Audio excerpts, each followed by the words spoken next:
আসসালামু আলাইকুম ভিউয়ার্স, কেমন আছেন সবাই? আশা করছি আল্লাহর রহমতে অনেক ভালো আছেন, সুস্থ আছেন। আজকে আমি একটি খাবারের রেসিপি শেয়ার করছি আপনাদের সঙ্গে। এখানে হচ্ছে আ শীতল ভর্তা করার পরে শিলপাটায় একটু ভাত নিয়ে মেখে মজা করে খাওয়া হচ্ছে।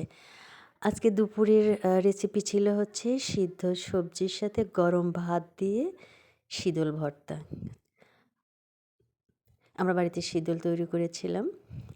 অনেকগুলো শীতল আ ৩ টা নিয়েছি। আরেকটা পিচ্চি একটা আছে। এটা শীতল তৈরি করার সময় বা যেকোনো কিছু তৈরি করলে আমি ছোট্ট একটা করে বানাই। আমার কাছে খুব ভালো লাগে। তো ৩ টা নেয়ার পর বাকিগুলো সব সংরক্ষণ করা হচ্ছে। এইভাবে আপনি যদি পলিথিন দিয়ে বিভিন্ন মানে কয়েক লেয়ারে আরকি। একটা লেয়ারের পর পলিথিন, আবার লেয়ার, আবার পলিথিন এইভাবে দিয়ে এয়ারটাইট করে ডিপ ফ্রিজে রেখে দীর্ঘদিন এটাকে সংরক্ষণ করা যায়। এর স্বাদের কোনো ব্যতিক্রম হয় না। আমরা এভাবেই রাখি।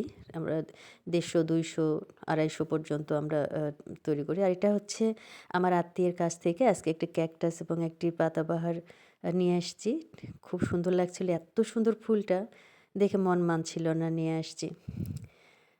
তো এই যে আমাদের যে ধান কাটা হয়ে গেছে, ধান কাটার পরে ২য় স্টেপ এটি।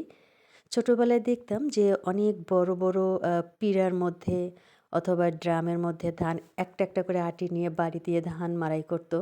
কিন্তু প্রযুক্তি এখন মানুষকে অনেক সহজ করে দিয়েছে।